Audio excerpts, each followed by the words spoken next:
Hey guys, Tom Sicily Jr. here, aka Mustached Tom, here to review the movie Snatched, featuring Amy Schumer and Goldie Hawn.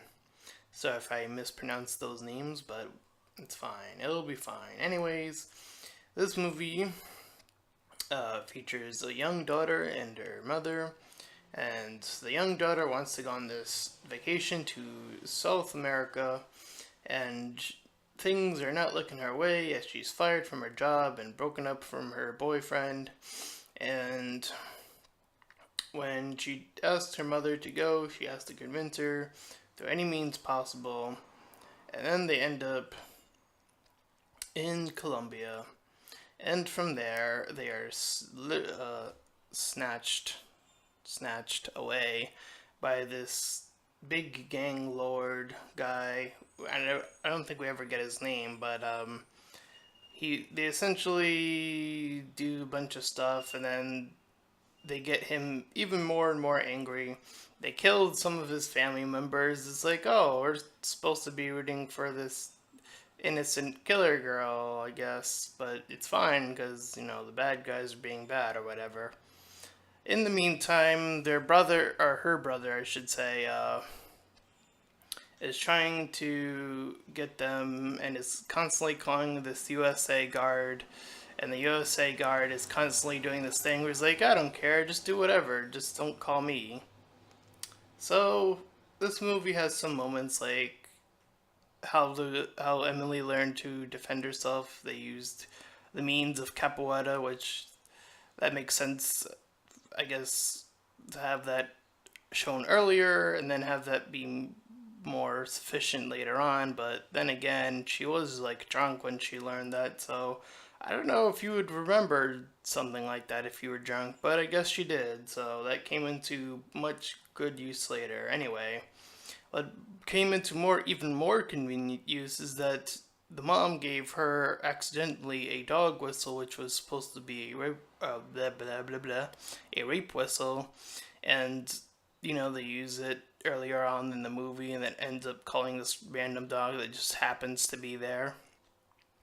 So when the bad guy is constantly chasing them throughout this entire movie, it comes to a point in time where she eventually just uses the dog whistle, and what do you know? There happens to be a dog there. Super convenient. So this movie has its convenient moments here and there. Uh, this is attempting to be a comedy sort of mixed in with, like, oh, but they're getting captured. I don't think these two types of movies really work well together, and I think this movie really shows that. Um, because it's a lot harder to take in the rest of the movie when you're trying to force in humor into a scenario such as this. Uh, so yeah, there's that. But they tried there to add their little sentimental moments. I want to say third way through the movie, but yeah. So how other conveniences play up is they meet up with Wanda Sykes' character, and she also happens to know this other character who's very proficient in getting information, and they capture the guy who essentially got them into this situation in the first place, supposedly. It's really weird because they never really specify. Well, he kind of just says all this bunch of stuff like where everything is, but he never really specifies that he was with them, I don't think. But anyways, they essentially say, "Oh, it's fine, whatever." So with that, all the conveniences I mentioned happen, and the brother called in the guards, and he was only able to get there because he used his annoying quality to essentially say that he would continue to be annoying until they would help him. So the family is reunited. The guy who they captured is his family got to die, but and then he got arrested. So no points for the bad guy, I guess.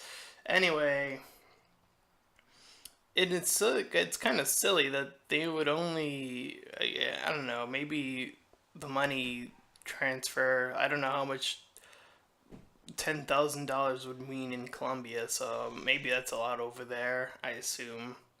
Because that does not sound like a lot considering. I mean, usually when you hear a ransom, even if it's for like how they tried to attempt to make the joke that they're not pretty or whatever, usually like every other thing I've ever seen, the ransom is like ridiculously more high than that. Like it's usually adding three more zeros, like $1 million or something. But whatever, it's fine. So I think this movie has its moments, but I think it's torn between the two types of movies it's trying to be. That being attempting to be a comedy and attempting to be this whole, oh, we've been captured, we have to get out of the situation type of movie.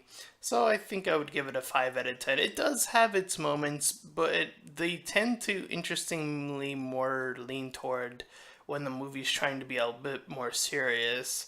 The comedy just feels completely forced on. Everything else was fine. Uh, so I think this movie could have worked if they actually dropped a lot of those attempts at comedy, because I don't think they really work. But whatever. I guess if you want to see some just black comedy and a pretty cool, decent movie, I guess, go ahead and check it out. I give it a 5 out of 10. I think it's like a halfway there type of movie. And I'm not even that upset that I saw it, I suppose. It was okay at best. So that is my review of Snatched. And if you enjoyed this review, please feel free to like, comment, and subscribe. But until next time, everyone, bye!